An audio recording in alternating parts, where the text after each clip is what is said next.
आप सभी वैष्णव जनों के चरणों में पुनः मेरा वंदन। हरे कृष्णा। श्रीमद् भगवत गीता का 10वां अध्याय विभूति योग हम लोग चर्चा कर रहे हैं और कल 27वें श्लोक तक चर्चा हो चुकी है। विभूति योग का जो उद्देश्य है वो यही है कि हम हर परिस्थिति, हर वस्तु, हर क्रिया में एक उस परम सत्ता का, उस परम करुणानिधान परम पुरुषोत्तम भगवान का ही हम ध्यान करें, उनका ही अनुभव करें, उनका ही स्मरण करें।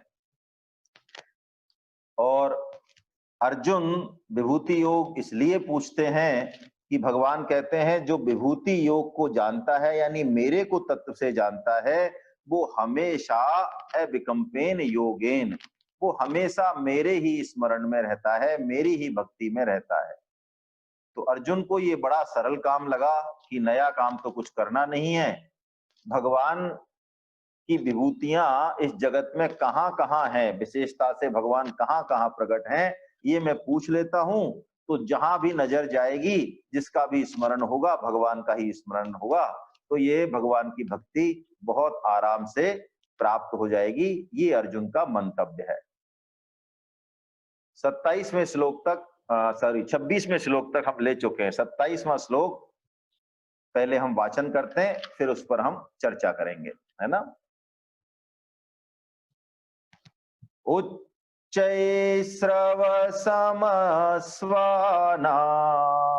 विद्धि मामृतोद्भवम्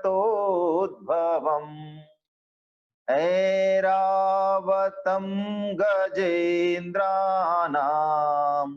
नराणां च नराधिपम्। उच्चैस्रवसम, भगवान कहते हैं अश्वानाम, अश्वों में, घोड़ों में मैं उच्चैस्रवा हूं, उच्चैस्रवा नाम का घोड़ा हूं। विद्धि माम अमृतोद्भवम, जो कि अमृत के साथ, उद्भव यानी जिसका प्रगटीकरण, जिसका उद्भव जब अमृत निकला समुद्र मंथन में तब हुआ था। ऐरावतम गजेंद्रा नाम, गजेंद्र हाथियों में, सर्वश्रेष्ठ हाथियों में मैं ऐरावत हूं। और नरा नाम चे नराधिपम, नरों में, मनुष्यों में भगवान ने कहा राजा मेरा स्वरूप है। पहले हम उच्चैस्रवस अश्वा नाम भगवान ने जो बताया है, उच्चैस्रवा घोड़े के बारे में बहुत कुछ शास्त्रों में आया है ना। ये जो देवराज इंद्र हैं उनका घोड़ा है, देवराज ऐरावत भी उन्हीं का वाहन है। और ये उच्चैस्रवा कहते हैं ये सबसे तेज घोड़ा है, सबसे ज्यादा तेजी से उड़ने वाला है और बिल्कुल सफेद रंग का है। और जहां ये होता है वहां कहते हैं विजय, श्री, सब जितनी भी चीजें हैं, शुभ चीजें हैं, वो मिलती हैं। और ऐसा वर्णन आया है कि ये 7 मुखों वाला भी है, एक मुख वाला भी है, अलग अलग तरीके से वर्णन आया है। तो पहले हम ये समझें, यहाँ पे जो आने वाली जो विभूतियां आएंगी उसमें समुद्र मंथन से प्रकट होने वाली विभूतियों का बहुत वर्णन है। तो समुद्र मंथन पर थोड़ा सा हम विचार करते हैं। समुद्र मंथन क्या है ये, इसमें एक बहुत अच्छा मैसेज भी छुपा हुआ है। जैसे जगत में सार और असार दोनों हैं, सत असत दोनों हैं, तो ऐसे ही समुद्र मंथन मान लें हम कि ये जगत का ही स्वरूप है। और साधक जो होता है, हंस जो होता है, विवेकी जो होता है, वो सत पर दृष्टि रखता है। जैसे हंस नीर क्षीर का विवेक रहता है, यानी नीर क्या है, पानी क्या है, असत क्या है, और क्षीर यानी सत क्या है, सार चीज क्या है। तो ये समुद्र मंथन भी देखिए, उसमें से सब तरह की चीजें निकल रही हैं, एक से एक विभूतियां निकल रही हैं और भी चीजें निकल रही हैं। लेकिन जैसा हमारा भाव है, जैसा हमारा स्वभाव है, हमारे अंदर की वृत्ति है, उसी तरह से हमारी रुचि बन जाती है।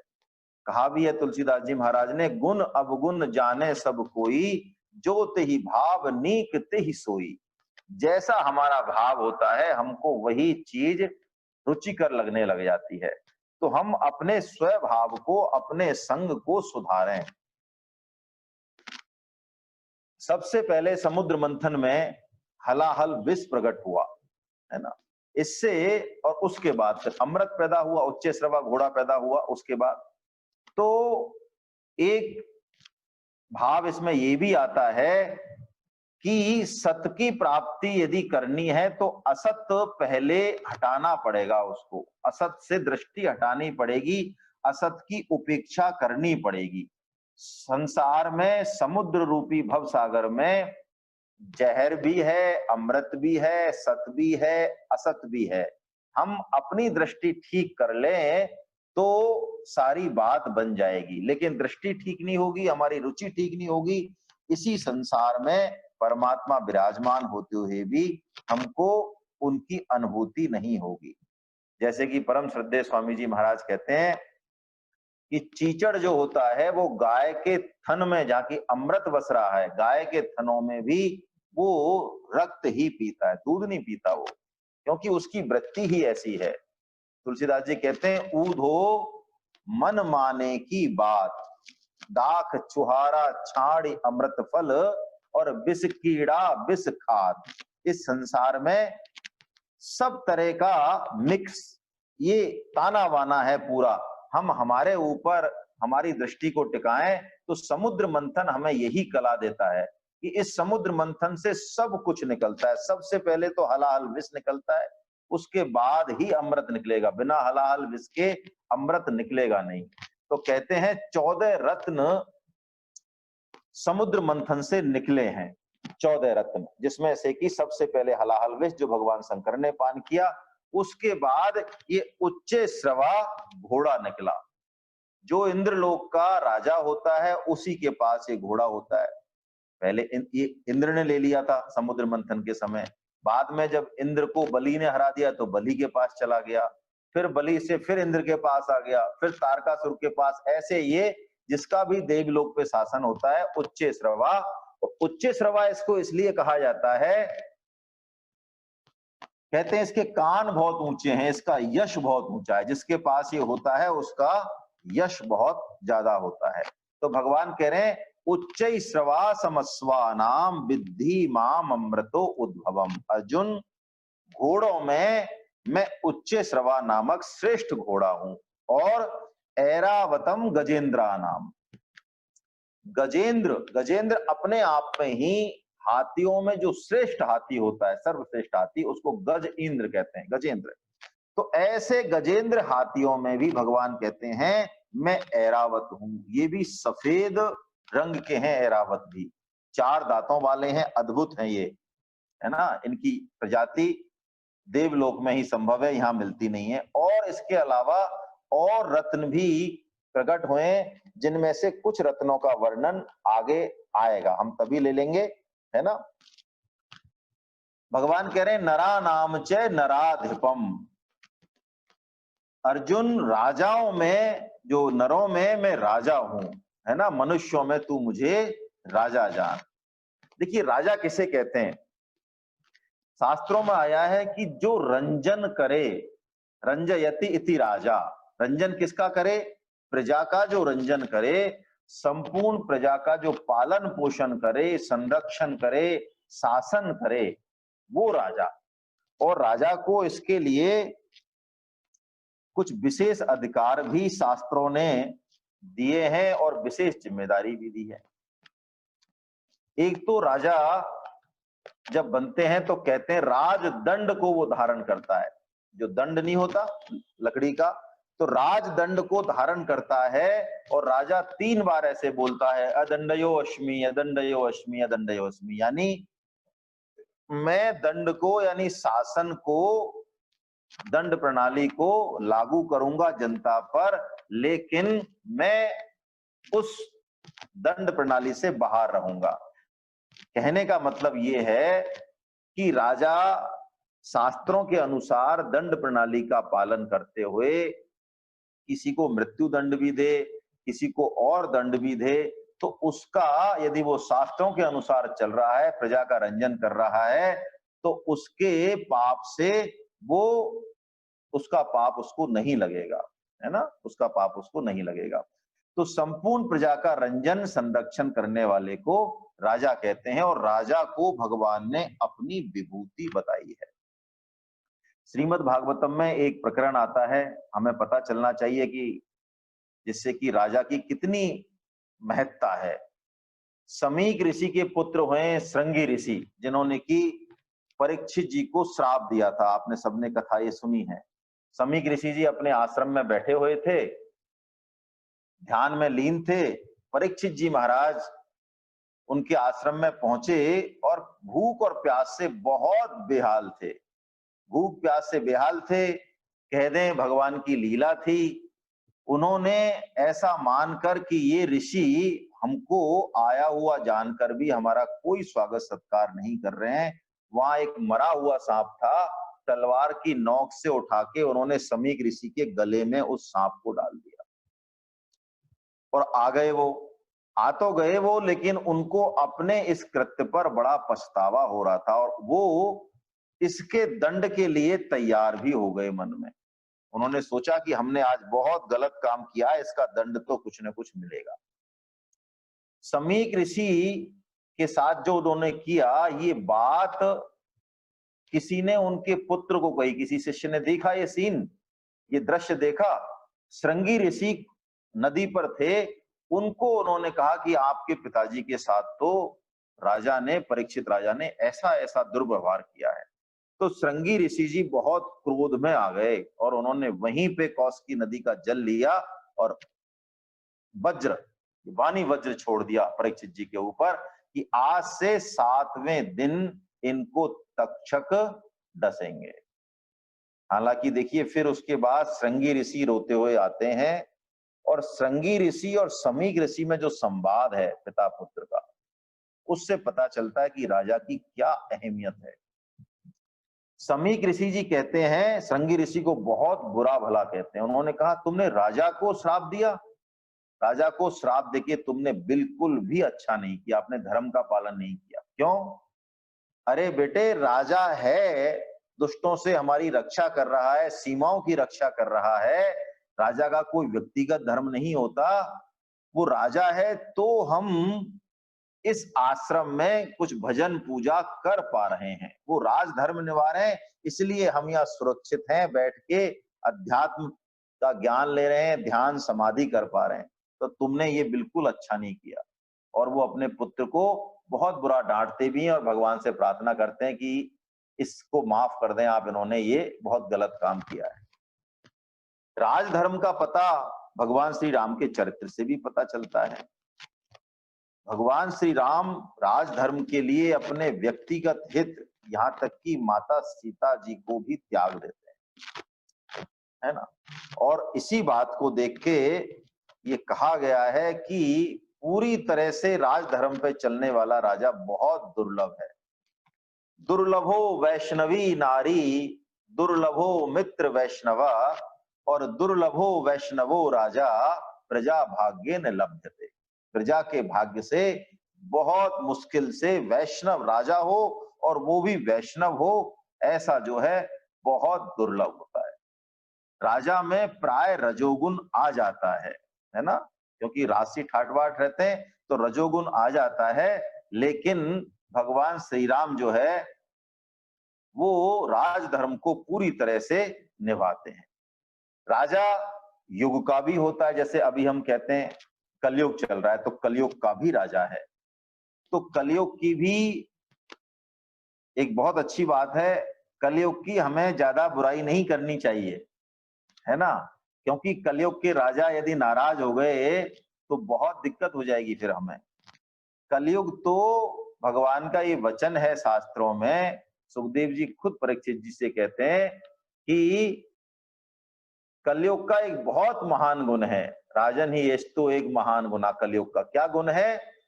कि कलयुग में यदि हम थोड़ा सा भी नाम जप करें, भगवान का भजन करें, अध्यात्म पथ पे चलने की कोशिश करें, तो वैष्णव को कलयुग बिल्कुल भी परेशान नहीं करता है। बल्कि कलयुग में बहुत जल्दी जो है लक्ष्य हासिल होता है, बहुत जल्दी मुक्ति होती है ना? तो हम तो सबके राजा, मनु भी राजा हैं। ब्रह्मा जी के एक दिन में हमने देखा कि 14 मनु होते हैं। तो अभी जो वैवस्वत मनु का जो समय चल रहा है, पहले मनु स्वयंभुव, अभी जो वैवस्वत मनु चल रहे हैं, तो वैवस्वत मनु भी ये राजा हैं, ये कलयुग से भी बड़े राजा हैं, है ना? तो ऐसे जो है हम राज के अनुसार काम करते हुए और सबके राजाओं के राजा भगवान हैं, है ना? तो हम तो ज्यादा परवाह नहीं करते हुए प्रवस नगर, कहते हैं ना तुलसीदास जी, प्रविश नगर कीजे सब काजा और हृदय राख कौशलपुर राजा, है ना? तो हृदय में भगवान श्री राम का ध्यान करते हुए और हम जो है भगवान के भजन में लगे रहें। एक दो बात और है यहाँ पे राजा के संबंध में, थोड़ा सा अध्यात्म से हटके है, लेकिन मेरा भाव बन रहा है कि यथा राजा तथा प्रजा कहा जाता है, लेकिन ऐसा भी माना जाता है कि ये दोनों अन्योनाश्रित हैं। यथा राजा तथा प्रजा भी है और यथा प्रजा तथा राजा भी है। तो हमारा जितना भूमिका है, जितनी जिम्मेदारी हमारी है, उतनी जिम्मेदारी हम अवश्य निभाएं, अवश्य निभाएं।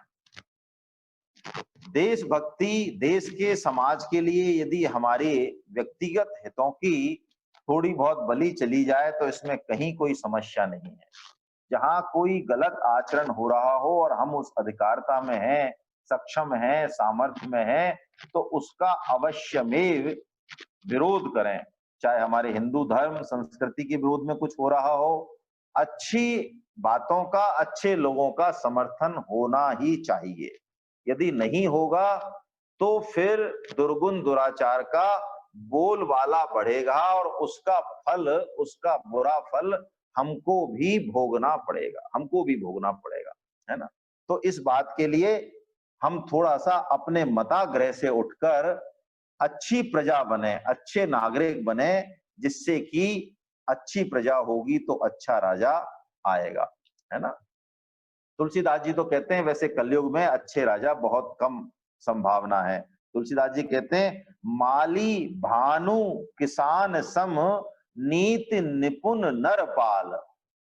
3 उदाहरण दिए हैं। माली भानु किसान सम नीति निपुण नरपाल और प्रजा भागवश हो है ही कबहू कबहू कलिकाल। कलिकाल में बहुत कम होंगे। जैसे माली अपने फूल पत्तियों की परवाह करता है, जैसे भगवान सूर्य की चर्चा हम कर ही चुके हैं, वो किस तरह से कर लेते हैं और किस तरह से बरसाते हैं। और किसान, किसान भी जिस तरह से बिल्कुल प्राण देके अन्न उपजाता है ना?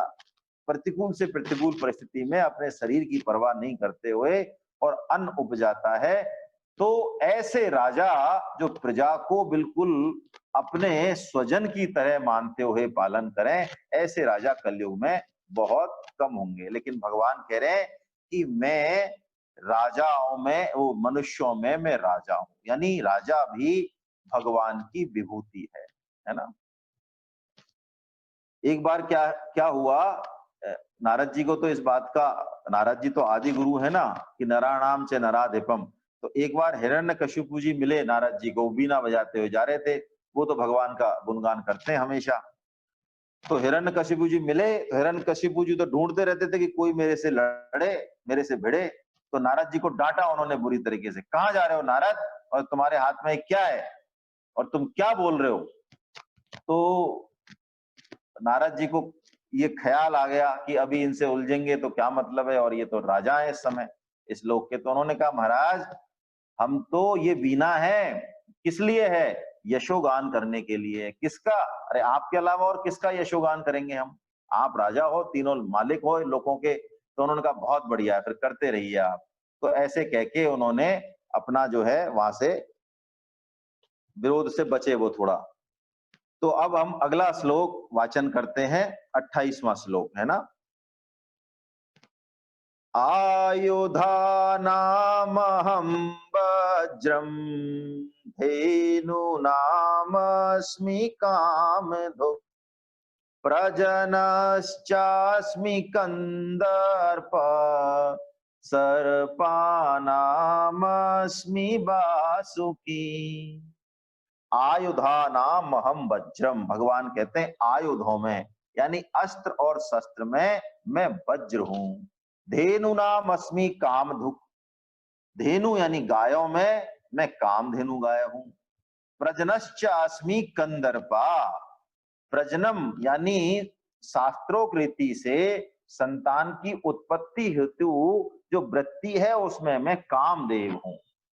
और सर्पानाम अस्मि वासुका, सर्पों में मैं सर्पराज वासुकी हूं। आयुधा नाम अहम वज्रा, देखिए वज्र जो है कहते हैं दधीची ऋषि की हड्डियों से बना था ये। और दधीची ऋषि एक ऐसे विलक्षण ऋषि हुए हैं, इससे पता चलता है कि साधु की साधुता कैसी होती है ना। जैसे दुष्ट अपनी दुष्टता नहीं छोड़ता, ऐसे ही साधु भी अपनी साधुता नहीं छोड़ते। एक घटना है, मैं घटना तो पूरी नहीं ले रहा हूं, कि दधीची ऋषि का सिर काट लिया था इंद्र ने। क्यों काट लिया? अश्वनी कुमारों को उन्होंने मना किया था कि इनको तुम ब्रह्म विद्या मत देना, है ना। लेकिन दधीची ऋषि ने अश्वनी कुमारों को ब्रह्म विद्या दे दी, तो गुस्से में आके उसने सिर काट लिया इंद्र ने। हालांकि अश्विनी कुमारों ने घोड़े का सिर लगा दिया उनके, और बाद में उनका सिर लगा दिया, तो इसलिए ब्रह्म विद्या को अश्वशिरा भी कहते हैं। इसी दधीची ऋषि के पास जब इंद्र को बताया कि इनकी हड्डियों से तुम यदि वज्र बनाओगे, आयुध बनाओगे, तो देवताओं से आप जीत सकते हो, वृत्तासुर है ना, उससे असुरों से जीत सकते हो, क्योंकि वृत्तासुर का शासन हो गया था उस समय। वृत्तासुर किसी भी अस्त्र से मरने वाला नहीं था। तो दधीची जी ऋषि के पास वो इंद्र, जो कि पहले उनका सिर काट चुके थे, दोबारा गए और उन्होंने अपना उद्देश्य बताया। तो दधीची ऋषि ने सहर्ष जो है उनको अपनी हड्डियां योग से उन्होंने शरीर छोड़ दिया और उनकी हड्डियों से वज्र बना। कहते हैं विष्णु चक्र, वज्र इंद्र का और रुद्र का सूल, ये तीनों जो है अजय हैं, अजय हैं। तो ये वज्र जो है इसका एक और भाव है। क्या भाव है? भक्तमाल में 24 चिन्हों का वर्णन आया है। भगवान के पैरों में चिन्ह है, 24 चिन्ह। महापुरुषों के भी हाथ में और पैरों में चिन्ह होते हैं कुछ कुछ, और जैसे जैसे चिन्ह होते हैं वैसी वैसा भाव, वैसी वैसी विशेषता या महानता उनमें होती है ना। अनिरुद्ध प्रभु जी जो नामनिष्ठ हैं, परम श्रद्धेय अनिरुद्ध जी महाराज, जिनसे हम सभी को नामदान मिला है, उनके हाथ में भी जो है कुछ चिन्ह है ना, महापुरुषों के होते हैं। तो ये वज्र का चिन्ह यदि किसी के है, वज्र का चिन्ह क्या करता है? वज्र का यदि हम ध्यान करें तो वज्र का चिन्ह जितने भी हमारे पाप हैं, चाहे पाप के पहाड़ हो, है ना, ऐसा कहा जाता है कि वज्र के चिन्ह से, वज्र के चिन्ह का ध्यान करने से, स्मरण करने से हमारे पूर्व जन्मों के कितने भी बड़े पाप हो, वो वज्र उन पापों का, वो पहाड़ भी हो तो भी उनका संहार कर देता है ना। कहा जाता है, भक्तमाल में आया है कि पर्वत से निज जनक जनन के पाप ही काटन काज, और वज्र चिन्ह पद में धरत श्री कृष्ण चंद्र महाराज। भगवान श्री कृष्ण के चरणों में तो 24 चिन्ह है ना। उन चिन्हों का कभी कभी धीरे धीरे हर चिन्ह का एक विशेष महत्व है। तो भगवान कह रहे हैं कि मैं वज्रों में यानी आयुधों में मैं इंद्र का वज्र हूं, है ना। आयुधा नाम अहम वज्र है, जिस वज्र को इंद्र धारण करते हैं। और क्या कह रहे हैं भगवान? धेनु नाम अस्मि काम धुका। धेनु, परम श्रद्धेय स्वामी जी महाराज कहते हैं कि नई जो गाय ब्याह जाती है उसको धेनु कहते हैं। ये धेनु भी समुद्र मंथन से ही प्राप्त हुई है। और यदि आप 8वें श्रीमद् भागवतम के 8वें अध्याय का, तो सॉरी 8वें स्कंद का 8वें अध्याय का 8वां श्लोक लें, मुझे अभी याद नहीं है, ना मैं लिख पाया हूं उसको। तो उसमें बहुत विलक्षण बात कही गई है ना? क्या कही गई है? एक तो कामधेनु जो गाय है ना? शुद्ध देसी जो भारतीय गाय है, ये श्री यानी लक्ष्मी जी की अग्रजा है। अग्रजा यानी ये समुद्र मंथन में पहले प्रकट हुई हैं, इसके बाद श्री प्रकट हुई हैं। और कामधेनु यानी गाय माता की जितनी भी हम चर्चा करें उतनी कम है। देसी भारतीय गाय मानो हमारी संस्कृति के लिए, हमारे पूरे हिंदू धर्म के लिए भगवान का बहुत अनुपम उपहार है, बहुत अनुपम उपहार है। हमारे लिए तो छोड़ो, भगवान श्री कृष्ण की भी लीलाओं की हम चर्चा करें तो भगवान श्री कृष्ण की लीला, संपूर्ण लीला गाय माता के इर्द गिर्द ही घूमती रहती। गाय माता के, गाय का बहुत महत्व है। गाय से सब कुछ मिलता है, सब कुछ। गाय की सेवा जिस तरह से भी हम करें, अभी गाय की प्रत्यक्ष सेवा हम नहीं कर पाए, तो ऐसे लोग जो गाय की सेवा कर रहे हैं उनको हम सपोर्ट करें। तन मन धन जैसा भी हम में सामर्थ्य है वैसा हम अवश्यमेव जो है उनको समर्थन करें। गाय बचेगी तो हमारी संस्कृति, हमारा सनातन धर्म बचेगा, नहीं तो गाय नष्ट होगी तो सनातन धर्म भी नष्ट हो जाएगा। सनातन धर्म के पोषण के लिए गाय बहुत ही आवश्यक है। गाय माता हमारे समस्त रोगों के विनाश के लिए भी गाय माता आवश्यक है।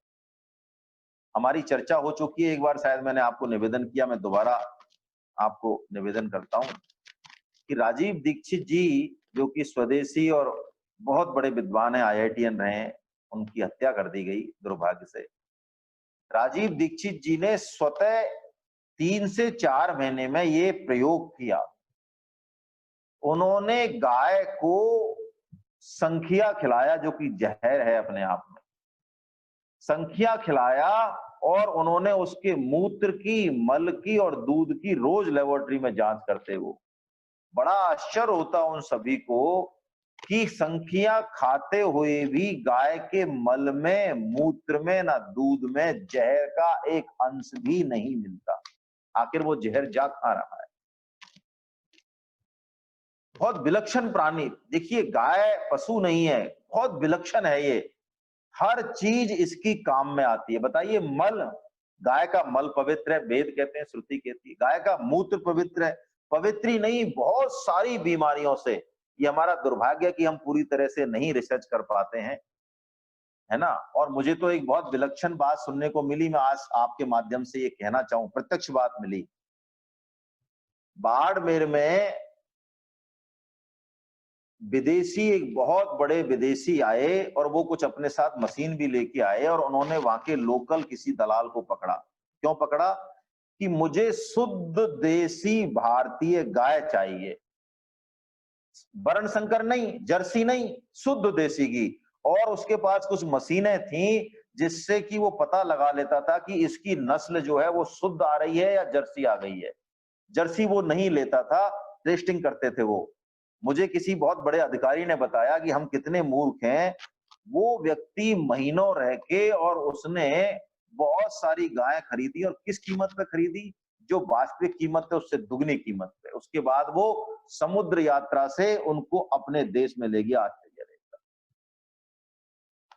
क्यों? वो जानते हैं भारतीय देसी गाय का चाहे मल है चाहे मूत्र है, मल में, मल तो नहीं कहें हम, गोबर ही कहें, गो में कहें उसको, मल कहना ही अपने आप में जो है अपमान है। गो में, है ना, मूत्र और गोबर, दूध, सब अमृत है, सब अमृत है ना?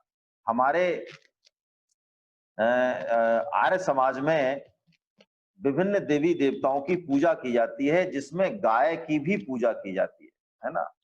जो नित्य हवन है, हवन करते हैं, बहुत विलक्षण स्तुति है उनकी, देखिए, है ना? मैं थोड़ी सी स्तुति आपके सामने प्रस्तुत कर रहा हूं। इस स्तुति में मानो संपूर्ण भाव है गीता का और हमारे दैनिक का, दैनिक दिनचर्या का संपूर्ण भाव है। किस तरह का भाव है इसमें, मैं आपके सामने थोड़ा सा पढ़ देता हूं, धैर्य पूर्वक जरा सुनिए। पूजनीय प्रभो हमारे भाव उज्ज्वल कीजिए, छोड़ देवे छल कपट प्रभु, मानसिक बल दीजिए। वेद की गावे ऋचाए, सत्य को धारण करें, हर समय हो मग्न सारे, शोक सागर से तरें। अश्वमेधाधिक रचाए, यज्ञ पर उपकार हो, धर्म मर्यादा चला कर, लाभ दे संसार को। नित्य श्रद्धा भक्ति से यज्ञादि हम करते रहें, रोग पीड़ित विश्व के संताप सब हरते रहें। भावना मिट जाए मन से पाप अत्याचार की, कामनाएं पूर्ण होवे यज्ञ से नर नार की। लाभकारी हो हवन हर प्राणधारी के लिए, वायु जल सर्वत्र हो शुभ गंध को धारण किए। स्वार्थ भाव मिटे हमारा, प्रेम पथ विस्तार हो, इदम नए मम का सार्थक, प्रत्येक में विस्तार हो। प्रेम रस में मग्न होकर, वंदना हम कर रहे, नाथ करुणा रूप करुणा, आपकी सब पर रहे।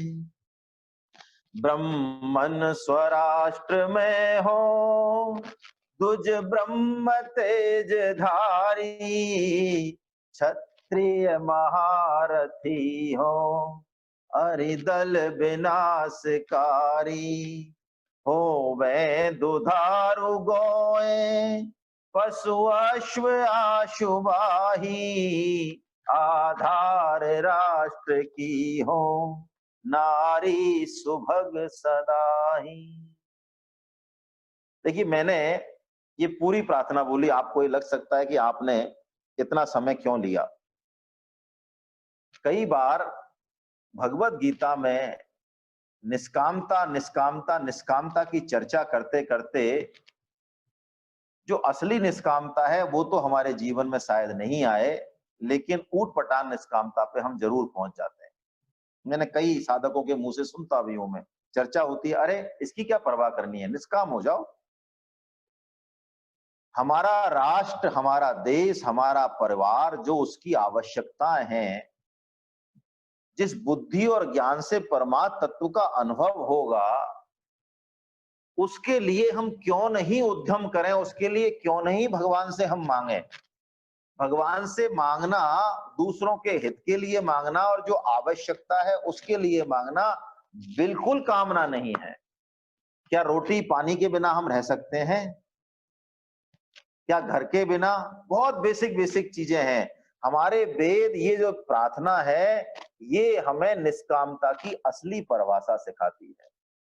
यदि हमारा राष्ट्र संपन्न नहीं होगा, उसमें अच्छी गायें, अच्छे साधन नहीं होंगे, तो पहले अरे हम परमात्म तत्व की बात करें, उस परमात्म तत्व को करेंगे क्या, हम चाटेंगे क्या? अभी आप खुद सोचो, आप बुरा मत माने इस चीज में, हमारे जीवन में थोड़ी सी भी प्रतिकूल परिस्थिति आ जाए, शरीर में कुछ और प्रतिकूल परिस्थिति आ जाए, तो परमात्म तत्व कहीं ना कहीं दूर हो जाता है, दिमाग से हट जाता है। ऐसा समृद्धि, हमारा भारत देश सोने की चिड़िया था, ये कामना नहीं है, ये काम और अर्थ पुरुषार्थ हैं, जिनको कि हमको लेना ही चाहिए, और इसका मूल गाय है। देखिए, मैं आपसे आज विनती करूंगा, मेरे से तो बोलना बिल्कुल नहीं आता, लेकिन मैं संतों को बोलते हुए सुनता हूँ गाय के ऊपर, तो वो रोते हैं, उनके अश्रु झलकते हैं, अश्रु गिरते हैं उनके। क्यों? वास्तव में हम लोग गाय के ऊपर ध्यान नहीं दे पा रहे हैं। मैं आज आपको एक अनुभव भी साझा करूंगा, आपको बुरा लग सकता है वो अनुभव, लेकिन मेरा भाव बन रहा है। मैं जगतपुरा में भगवत गीता की क्लास लेने का मुझे सौभाग्य मिला, है ना? एक बहुत अच्छी कॉलोनी है, नाम नहीं ले रहा हूं मैं। तो कम से कम 2 स्थानों को तो मैं जानता हूं, क्योंकि पथमेड़ा में दत्त शरणानंद जी, परम सद्य दत्त शरणानंद जी महाराज जिस तरह से गायों को पाल रहे हैं, पोस रहे हैं, मैं कह रहा हूं हमारा सारा ज्ञान और सारी जो बातें हैं ना, उनके चरणों में कोटि-कोटि मतलब कुछ नहीं है वो। मैं 3 से 4 दिन वहां रहा, दत्त शरणानंद जी महाराज कितना बड़ा काम कर रहे हैं? लाखों गायों को वो वहां पे पाल रहे हैं, पोस रहे हैं, और कई बार ऐसी स्थिति आ जाती है कि उनको खाने के लिए कुछ नहीं मिलता, कर्जा लेते हैं वो। यदि हम सामर्थ्यवान हैं, तो क्यों ना हम अपने एक हिस्से का, और सामर्थ्यवान हो चाहे नहीं हो, देखिए शास्त्र का आदेश है 2 रोटी भी है तो भी उसमें से हमको दान अवश्य देना चाहिए। तो गाय का आप कितना भी बड़ा दान चाहे दे रहे हो, गाय के लिए अलग से गोग्रास निकालिए, निकालिए, निकालिए। जितनी भी क्षमता है, मैं नहीं कह रहा हूं, वो मुश्किल से 1800 या 1500 रुपए एक गाय का महीने भर का खर्चा लेते हैं, ईसीएस लेते हैं। ऐसे ही परम श्रद्धेय राजेंद्र दास जी महाराज जड़खोर वाले, गौशाला है उनकी, उनके यहाँ भी गायों की कैसी विलक्षण सेवा हो रही है। तो हम यदि खुद गाय नहीं रख सके, तो कम से कम उनको वैचारिक समर्थन तो दें। सामर्थ्यवान है तो थोड़ा सा धन से भी समर्थन दे दें। और मैं इन्हीं की बात नहीं कह रहा हूं, इन 2 का तो मुझे पता है इसलिए कह रहा हूं।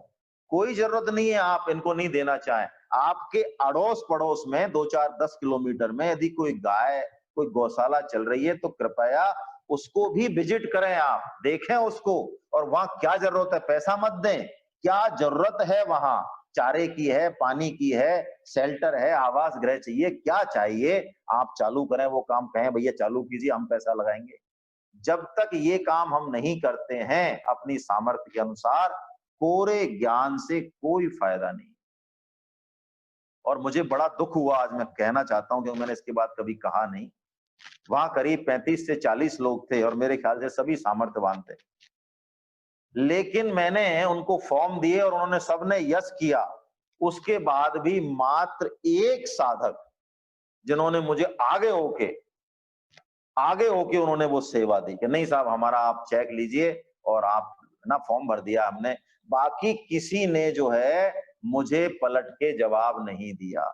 मेरा ये भाव था, यदि आप चाहते हो, मैंने उनकी इच्छा पूछी, उन्होंने कहा हाँ, उनमें से ही किसी ने कहा, वरना मैं आगे से कहता भी नहीं, है ना? उन्होंने किसी ने कहा कि आप कहिए तो कम से कम हमारा थोड़ा बहुत धन सुकृत में लग जाएगा, पुण्य में लग जाएगा। तो मैंने कहा, लेकिन स्वामी जी की बात मुझे ध्यान आ गई, आपको बुरा लगे तो मुझे माफ कीजिएगा।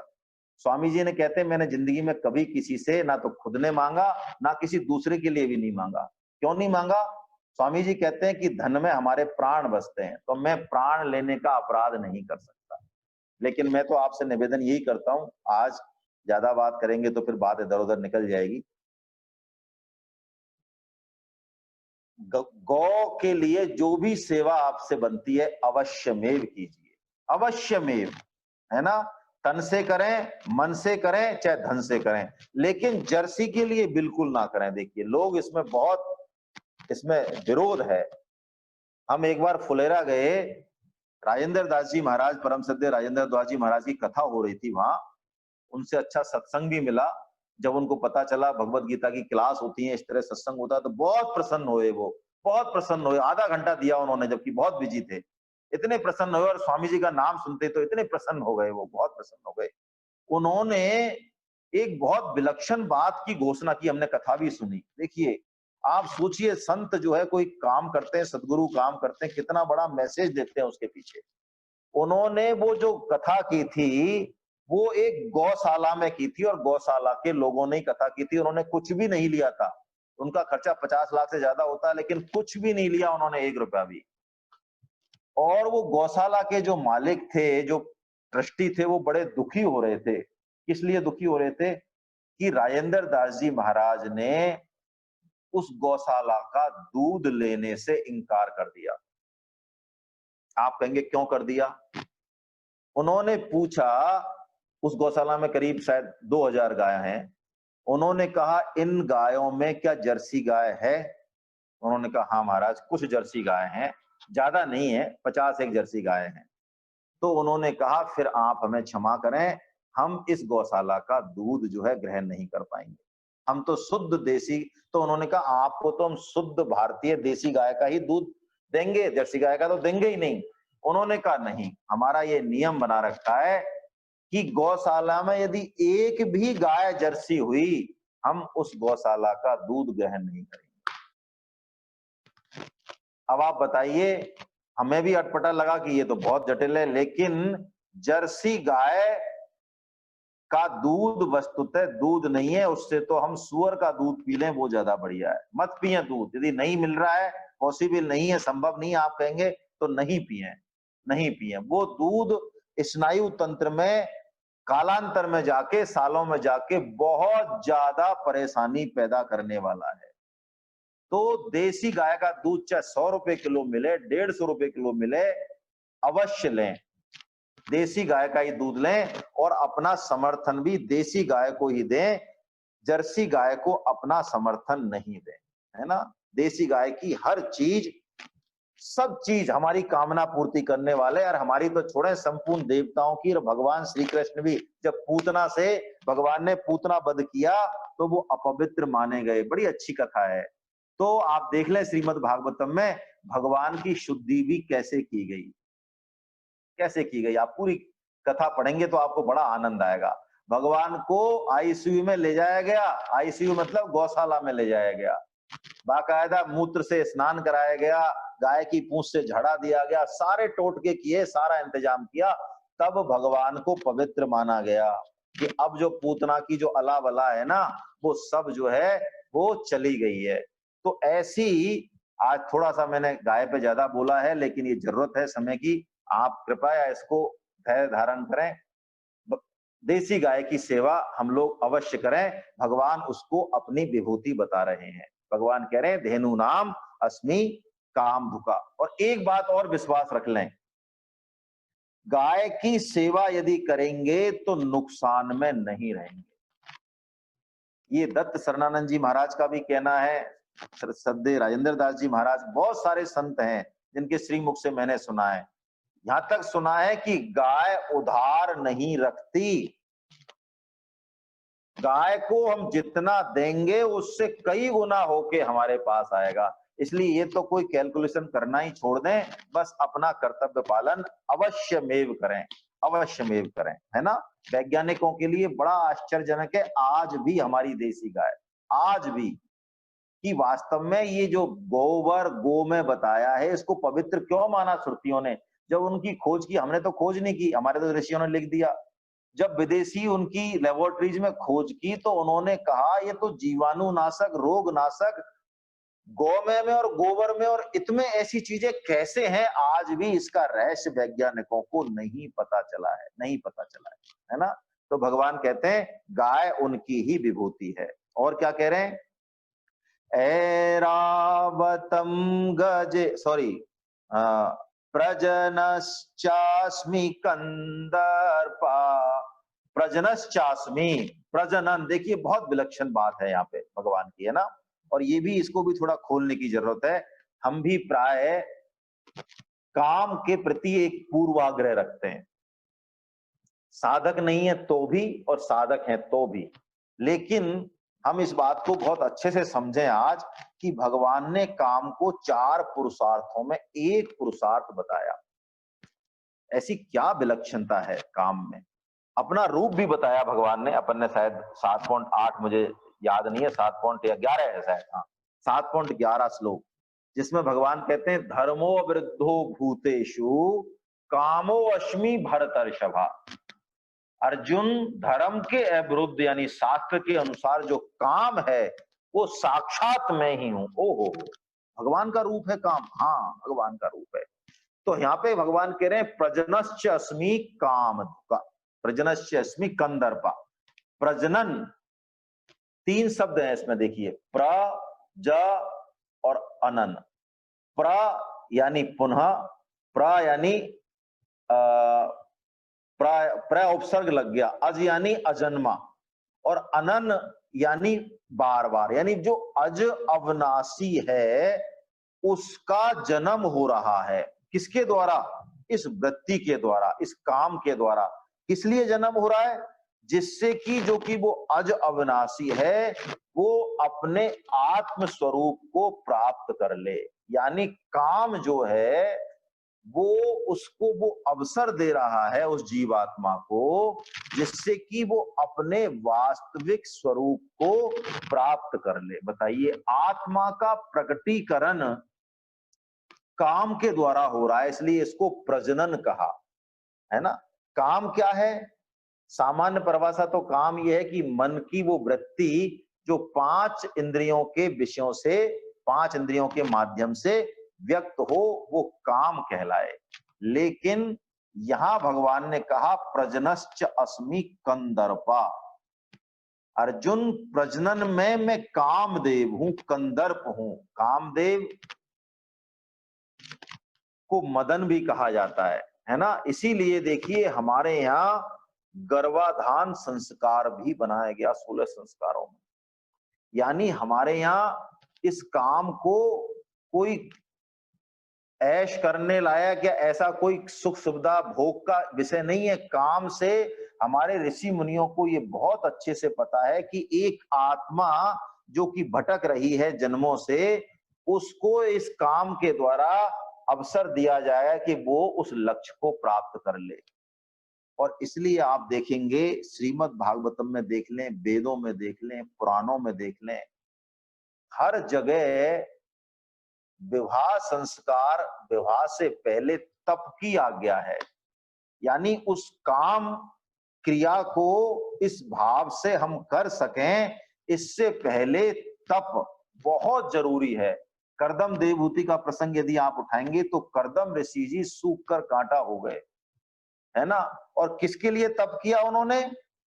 भगवत प्राप्ति के लिए तप नहीं किया। आप देखेंगे तो आप दंग रह जाएंगे। उन्होंने तप किया कि हमें बहुत पतिव्रता, बहुत विलक्षण जो है पत्नी मिले। इसके लिए करदम जी ने तप किया, और भगवान ने स्वतः ही उस समय के सब लोगों की जो सर्व सुंदरी थी देवहूति जी, उनको भगवान ने खुद ने जो है अर्पण की मनु जी के माध्यम से। तो विवाह संस्कार या गर्भाधान संस्कार एक बहुत बड़ा एक कंसेप्ट है, जिसमें प्रजनन यानी ये भाव मुख्य है। विवाह में भी, विवाह को भी हम तोड़ें तो ऐसा विवाह, विशेष वाहन जिसमें बैठ के भगवत प्राप्ति बहुत आसानी से हो जाए। वैसे तो बिना उसके तो शायद बहुत सारी दुष्प्रवृत्तियां हमें अपने चंगुल में फंसा लें। तो विवाह का मतलब प्रजनन तो मुख्य लक्ष्य है और काम पूर्ति ये गौण लक्ष्य है। हमारे यहाँ प्रजनन को बहुत एक बड़ी दिव्य क्रिया माना गया है, पूर्ण तरीके से नैतिक, जिसका कि लक्ष्य जो है अंततः भगवत प्राप्ति है, भगवत प्राप्ति है। काम को हमारे यहाँ घृणा से नहीं देखा गया। काम के पीछे जो दिव्यता है ना, उस भाव से काम को भगवान अपनी विभूति बता रहे हैं। देखिए, भारतीय संस्कृति में ही संभव है। हमारे यहाँ योनि पूजा की जाती है। माता को भगवान कहते हैं ना, 14वें अध्याय में कहेंगे कि वे प्रकृति माता है जहां पे सारे जीव जन्म लेते हैं। तो माता एक नारी का सर्वोच्च स्थान है। तो वो सर्वोच्च स्थान दिलाने के पीछे ये काम ही है। वो माता है ना, जन्म देने वाली है। इसीलिए हमारे यहाँ काम को कोई कुत्सित विचार नहीं है, कोई छिपाव नहीं है। बहुत, खजुराहो के मंदिर देखिए आप, खजुराहो के मंदिर में उस काम लीला को दर्शाया गया है। भगवान श्री कृष्ण भी महारास करते हैं, खुले में करते हैं महारास। ऐसा तभी कर सकते हैं जब काम के बारे में दिव्य विचार, दिव्य भाव, उसका मूल जो अर्थ है वो हमारे हृदय में प्रकट हो। यदि इसके बारे में कुत्सित विचार हो, क्षुद्र संकीर्णता हो, तो फिर इस काम को जो है हम इस तरह से नहीं ले सकते, है ना। तो माता का बहुत बड़ा दर्जा है हमारे यहाँ, वो माता का दर्जा इसी भाव से मिलता है। संतों ने कहा है काम एक ऐसी टेक्निक है, ऐसी एक पुल है, जो यदि हमें इसका भाव समझ में आ जाए तो बड़ी-बड़ी नदियों के पानी, उस बाढ़ का भी हम सदुपयोग कर सकते हैं। उसके ऊपर उसका जो एनर्जी है, काम बहुत बड़ी एनर्जी है देखिए, इसका सदुपयोग नहीं कर पाए ना, हालाँकि शब्दों की मर्यादा है, लेकिन ये आंकड़ों से सिद्ध है। यदि विवाह संबंधों में कहीं खटास है, यहाँ तक कि लोग कहते हैं कि जैसे स्त्रियों को हिस्टीरिया या बहुत ज्यादा जो मनोवैज्ञानिक बीमारियां होते हैं, ये खोजों से सिद्ध है, बहुत सारी खोजों से, शास्त्र भी हमारा मानता है, इसके पीछे कहीं न कहीं ये काम है। इसकी अतृप्ति या इसके बारे में गलत विचार, ये बहुत बड़ा एक सेतु भी है जो कि हमें, क्योंकि काम को और प्रेम को देखिए छाया माना है। आपको अजीब लगेगा लेकिन बिल्कुल सही है। राधा कृष्ण का जो प्रेम है, जीव का और भगवान का जो प्रेम है, वही प्रेम विकृत होके इस जगत में काम के रूप में है ना? दिव्य भाव में तो वो कंदर्प है, भगवान का प्रेम ही हो जाता है मानो, लेकिन विकृत भाव में यदि हम उसको पुल नहीं बना पाए, उसकी ऊर्जा को हम सदुपयोग नहीं कर पाए, समझ नहीं पाए, तो फिर ये पतन के द्वार भी खोल देता है। और इसी कारण हमारे यहाँ काम की जो है निंदा की गई है ना? इसी कारण निंदा की गई है ना? अदरवाइज तो काम भगवान रूप बता रहे हैं कि प्रजनश्च अस्मि कंदर्पा अर्जुन, मैं कंदर्प हूं। और माता का दर्जा तो इतना बड़ा बताया हमारे शास्त्रों में कि आपको एक प्रकरण में रामायण रामचरितमानस का बताता हूं कि भगवान राम को जब 14 साल का वनवास मिल जाता है, तो वो कौशल्या माता से आज्ञा लेने आते हैं। बड़े प्रसन्न है भगवान राम, बहुत प्रसन्न है ना? क्योंकि उनको तो दिख रहा है कि ये प्रतिकूल परिस्थिति कहाँ ले जाने वाली है, बड़े प्रसन्न है। तो माता जैसे ही सुनती है, माता गश खा जाती है कौशल्या। लेकिन फिर धर्म का विचार करती है तो कहती तो वो यही है कि तात जाओ बलि कीन्हु नीका, कि तुमने बहुत अच्छा निर्णय लिया है, वास्तव में तुम पित आयुष सब धर्मक टीका, है ना? पिताजी की जो आज्ञा है वो सब धर्मों का मूल है, तुम बिल्कुल सही रास्ते पे जा रहे हो। लेकिन मेरा एक बात है कि भरत जी तुम्हारे बिना जीवित नहीं रहेंगे। तो देखिए एक वीटो पावर का इस्तेमाल करती है कौशल्या जी वहां। आपको बड़ी विलक्षण, लोग कहते हैं हमारे यहाँ नारियों को दोयम दर्जे का माना जाता है? आप इस प्रकरण को देखेंगे तो पता चलेगा कि जो कहा जाता है आधार राष्ट्र की हो नारी सुभग सदाई, हमारे यहाँ कोई यज्ञ, कोई पुण्य काम, कोई क्रिया बिना नारी के जो है सब नहीं मानी जाती, पूर्ण नहीं मानी जाती। तो कौशल्या जी क्या कहती हैं इस प्रकरण पे? वो कहती है राम को कि यदि तुम्हारे पिताजी ने आज्ञा दी हो 14 साल के वनवास की, तो मैं आज्ञा देती हूं कि तुम मत जाओ, क्योंकि धर्म के अनुसार कह रही हूं मैं। क्या कहती हैं? जो केवल पितु आयशु माता, तो जनि जाहु जाने बड़ माता। मेरी आज्ञा तुम्हारे पिताजी की आज्ञा से सर्वोपरि है, इसलिए तुम मत जाओ, मैं आज्ञा देती हूं मत जाओ। लेकिन पिताजी के साथ यदि तुम्हारी माताजी ने भी आज्ञा दे दी हो, मुझे तो नहीं पता, तो फिर तुम्हारे लिए वनवास मानो सबसे, है ना, अवध अयोध्या ही है, अयोध्या से भी बढ़ के है। जो पितु मात कहे हो बन जाना, तो कानन सत अवध समाना। तो फिर अयोध्या से हजारों गुना जो है तुम्हारे लिए बन है, तुम अवश्य चले जाओ। तो कहने का मतलब भगवान कह रहे हैं कि काम भी भगवान का रूप है। तो काम भगवान का रूप क्यों नहीं होगा? हम चारों पुरुषार्थों में हमारे ऋषि मुनियों ने काम को जो है गिना है, और बिना काम के सृष्टि नहीं, बिना काम के एक क्षण भी संसार का व्यवहार नहीं हो सकता, है ना? हो ही नहीं सकता। तो भगवान कहते हैं कि प्रजनश्च अस्मि कंदर्पा, और सर्पा नाम अस्मि वासुकी, सर्पों में मैं सर्पराज वासुकी हूं। ये वासुकी जो है संपूर्ण सर्पों के अधिपति हैं और भगवान के भक्त हैं। और जब समुद्र मंथन हुआ, मैंने कहा आज की विभूतियों में समुद्र मंथन की चर्चा बार बार आएगी। समुद्र मंथन हुआ तो मंदराचल पर्वत को लाया गया, भगवान ही लेके आए, देवताओं से और असुरों से तो नहीं लाया गया। आप श्रीमद् भागवतम में देखेंगे मंदराचल पर्वत को वो लाने लगे तो थककर रास्ते में गिर गया, कई सारे तो मर गए। तो भगवान ने जो उठाया गरुड़ पे, गरुड़ उनका वाहन था और उठा लाए वो। तो मंदराचल पर्वत को मथानी बनाने के लिए इतनी लंबी रस्सी कौन हो, तो सर्पराज वासुकी जी ने ये काम किया।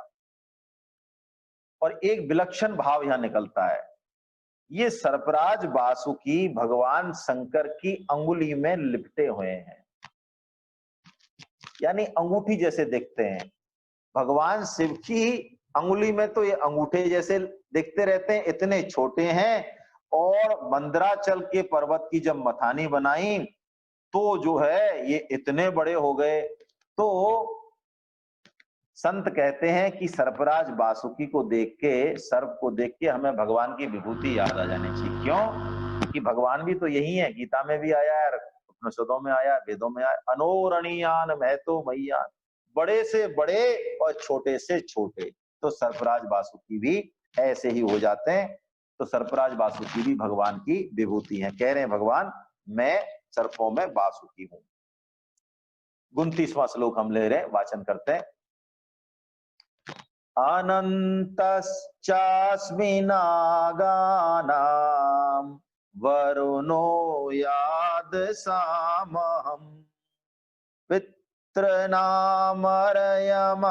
चास्मि यमे संयमतामहम्। अनंत चास्मि नागानाम, नागों में मैं अनंत हूं, भगवान कह रहे हैं। अनंत यानी शेष नाग हैं भगवान, है ना। वरुणो यादसाम है, और यादसाम, यादसाम यानी संपूर्ण जलों में, जलों के जीव जंतुओं में, जल के देवताओं के अधिपतियों में मैं वरुण हूं। और क्या कह रहे हैं?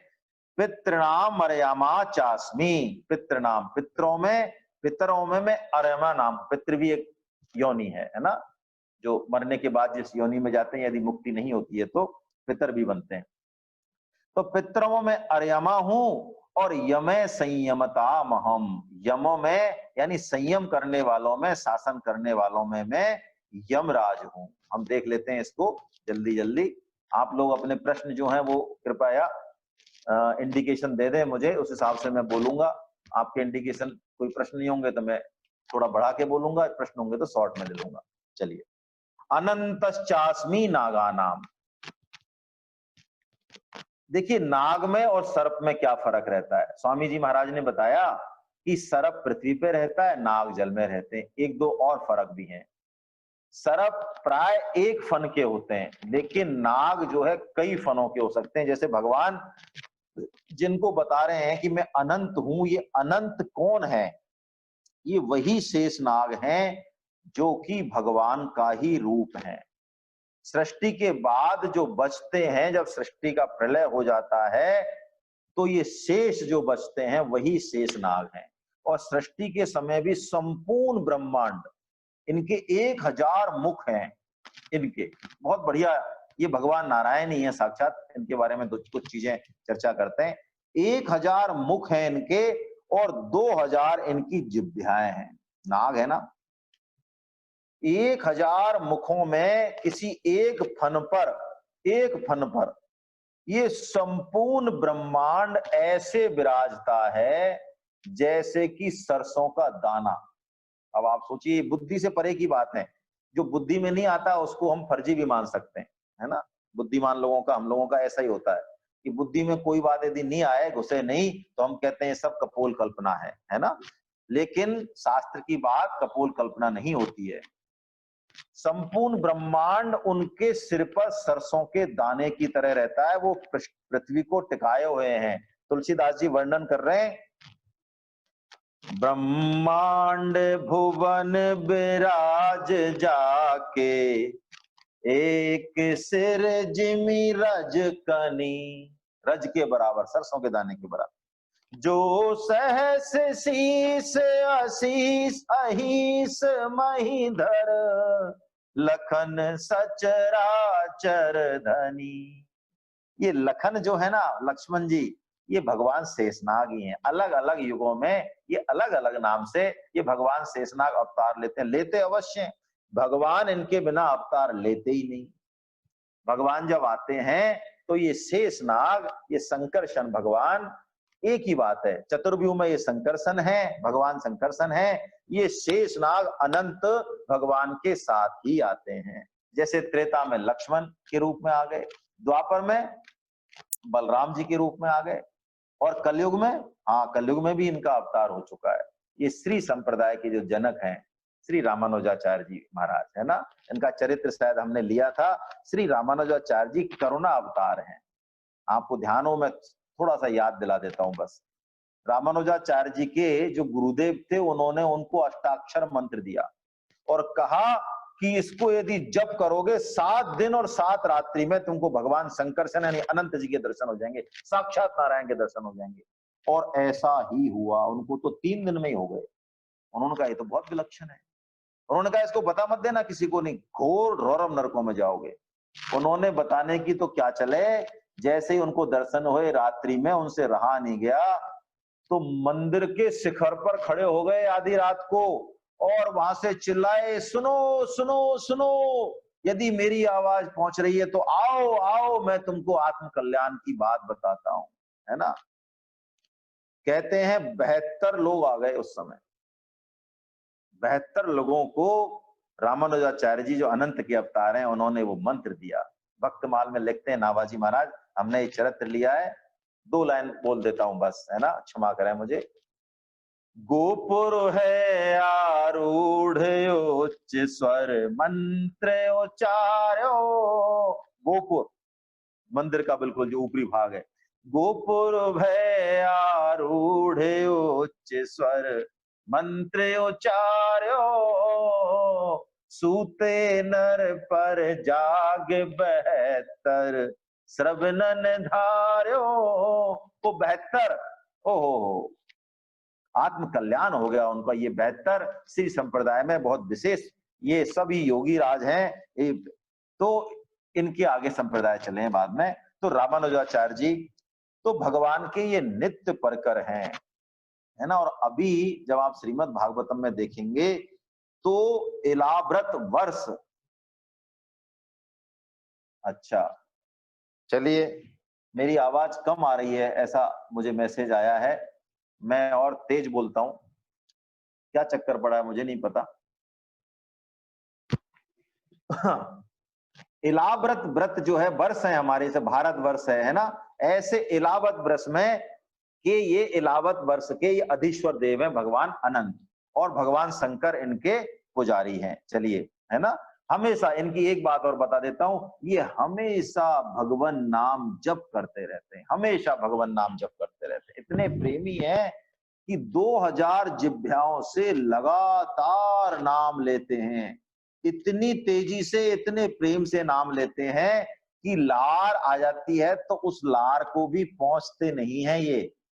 क्यों? लार को यदि अंदर खींचेंगे इतने में वो कहते हैं नाम, एक नाम का समय निकल जाएगा। तो लगातार जप करते रहते हैं, लगातार लार बहती रहती है। लार का एक समुद्र बन गया है, उसकी अलग कहानी है। तो ऐसे भगवान के ये नाग को हम देखें तो इन चरित्रों को हम याद करें। अनंतश्चास्मि नागा नाम, और क्या कह रहे हैं, वरुणो याद सामहम, संपूर्ण जल के जीव जंतु, जल के देवताओं के अधिपति, जल के देवताओं के अधिपति वरुण है। देखिए वरुण जो है ये बहुत विशेष देवता है, इनकी बहुत स्तुति की गई है वेदों में, है ना। इंद्र के समान ही मित्र और वरुण ये 2 भाई हैं, ये इनकी बहुत स्तुति की गई है। बहुत विलक्षण विलक्षण इनके श्लोक हैं। और इसका इनका जो अस्त्र है वो पाश है ना। नंद बाबा जब आधी रात में यमुना में स्नान करने चले गए थे तो हमारी चर्चा भी हुई थी शायद, तो वरुण पास में बांध के उनको ले जाया गया। ये दस्युओं से बचाने वाले और देवताओं के रक्षक हैं, है ना। बहुत विलक्षण देवता हैं। शॉर्ट में हम ले रहे हैं, बाकी डिटेल नहीं ले रहे हैं। पितृनामरमया अर्यमा चास्मि। पितरों में मैं अर्यमा हूं। अर्यमा नाम है, 7 पितर हैं, है ना। उनमें भगवान कहते हैं, देखिए पितरों के बारे में बड़ी गलत फहमी है कई कई संप्रदायों में, नाम नहीं लूंगा। वो कहते हैं जीवित की तो आपने सेवा करी नहीं, तो पितरों को क्या श्राद्ध तर्पण दे रहे हो? अवश्यमेव देना चाहिए, ठीक है। जिस चीज को हमारी बुद्धि या आंख नहीं देख सके उसका अस्तित्व नहीं है, ऐसी गलतफहमी, ऐसी मूर्खता नहीं करें। पितृ भी एक योनि है, और पितृ पक्ष जब आए तो अवश्य में उनको विधि विधान से श्राद्ध तर्पण देना चाहिए। पुत्र के 3 काम हैं, है ना। वो 3 काम करता है तो पुत्र है, नहीं तो पुत्री नहीं है, ऐसा शास्त्रों में आया है। इसमें एक काम ये श्राद्ध और तर्पण बहुत महत्वपूर्ण है। इसका मतलब वो जीवित रहे तो उनका अपमान करें, माता पिता का, उनकी बात नहीं माने, ये बात नहीं कही जा रही है। बिल्कुल जीवित का तो अवश्य में भी करना है, लेकिन इनका सूक्ष्म शरीर उस 15 दिन का जो पितृपक्ष होता है उसमें जो हमारा श्राद्ध तर्पण होता है उससे इनका अन्न जल से, सूक्ष्म शरीर से, सूक्ष्म शरीर होता है ना, ये अन्न जल नहीं होता, हम जो देंगे उसका सूक्ष्म भाव वो ग्रहण करते हैं। कौन सी योनि के हमारे, कौन से पीढ़ी के पितर है हमको पता नहीं है, तो हम तो करें, है ना। हमें पता नहीं है कोई पितृ योनि में हमारे हैं भी कि नहीं। और सबसे बड़ी बात जो भगवान प्रहलाद जी को कहते हैं, श्रीमद् भागवतम में आया ये श्लोक मुझे याद नहीं आ रहा है। प्रहलाद जी को भगवान, प्रहलाद जी कहते हैं, वर तो नहीं मांगते, वो कहते हैं प्रभु मेरे पिताजी का उद्धार हो जाए, कहीं वो आपसे उन्होंने द्वेष किया है तो कहीं उनका पतन तो नहीं हो जाएगा, तो मेरा तो और वर तो वो नहीं मांगते, वो कहते हैं मेरे पिताजी का कल्याण हो जाए, ये मैं जरूर आपसे चाहता हूं। तो भगवान कहते हैं अरे प्रहलाद, तुम्हारे पिता की तो क्या चर्चा करो, तुम्हारे जैसा भक्त किसी कुल में पैदा हो जाए ना, तो मातृ पक्ष और पितृ पक्ष दोनों के मिला के 21 पीढ़ियां तर जाती हैं। ये भागवतम में श्लोक आया है कि जैसे ही कोई भक्ति की तरफ बढ़ता है, कोई भक्त बनने की, तो उसके जो पितर कितनी भी पीढ़ी के हों, वो पितृलोक में स्फोटयंती नत्यंती मोदयंती, मुझे याद नहीं आ रहा है श्लोक, नाचते हैं, गाते हैं, मुदित होते हैं। क्यों होते हैं? कि अब हमको तारने वाला आ गया, आ गया। तो श्राद्ध तर्पण भी करें, लेकिन असली काम अवश्य करें, भगवान का भजन, भगवान की भक्ति अवश्य करें। और यमः संयमतामहम्, भगवान कहते हैं शासन करने वाले में मैं यम हूं। यमराज वास्तविक शासन करने वाले हैं, लेकिन यमराज भगवान के भक्त हैं, ये मत भूल जाना। समवर्ती होते हुए भी वो धर्म के ज्ञाता हैं यमराज, और भगवान के 12 भक्त बताए श्रीमद् भागवतम में, जो भगवान के तत्व को बहुत अच्छे से जानते हैं। कपिल भी हैं उनमें, भीष्म भी हैं, प्रहलाद जी भी हैं, है ना। उनमें धर्मराज भी हैं, धर्मराज यानी यमराज, ये यम भी हैं। और यदि आप कठोपनिषद पढ़ें या महाभारत का शायद शांति पर्व है, मुझे याद नहीं आ रहा है, वहां भी ये घटना है।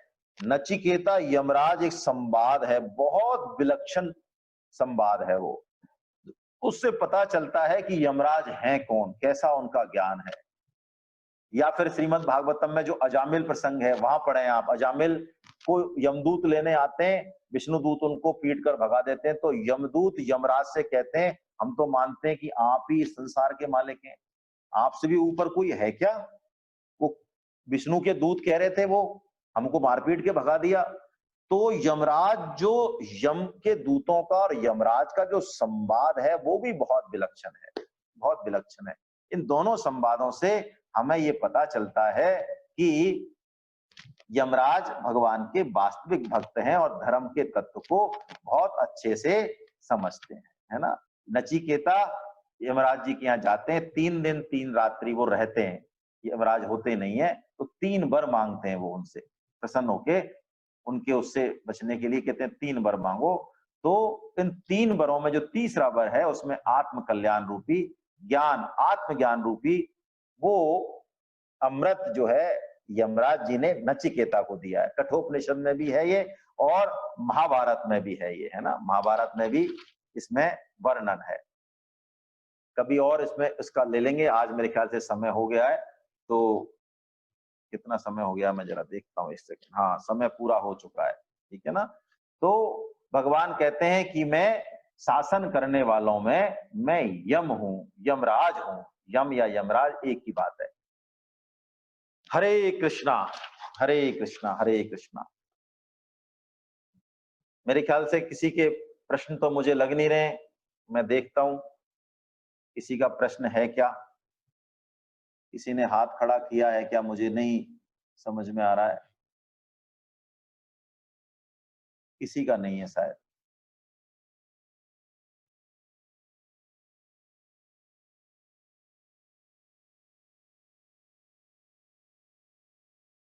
गोविंद जय जय गोपाल, जय जय गोविंद जय जय गोपाल, जय जय राधा रमन हरि गोविंद जय जय।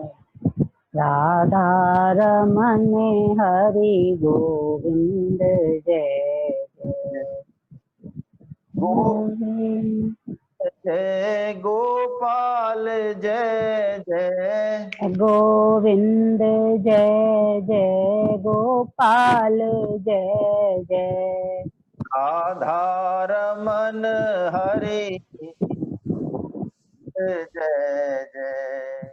राधा रमन हरि गोविंद जय जय राधा रमन हरि गोविंद जय जय। राधा रमन हरि गोविंद जय जय नाम संकीर्तनम यस्य नाम संकीर्तनं यस्य सर्व पाप प्रणाशनम सर्व पाप प्रणाशनम प्रणामो दुःख शमनस्तं नमामि हरिं परम्। प्रणामो दुःख शमनस्तं नमामि हरिं परम्। बोलो वृंदावन बिहारी लाल की, जय बोलो बांके बिहारी लाल की, जय बोलो राधा गोविंदे सरकार की जय। जय जो आज के आनंद की जय। जय आप सभी वैष्णवों को पुनः पुनः वंदन। हम फिर इसी समय मिलते हैं। परसों तो भागवतम की क्लास होगी, उसका समय मैं अलग से बता दूंगा। कल तो यही समय रहेगा, है ना। हरे कृष्णा, हरे हरे हरे हरे कृष्ण।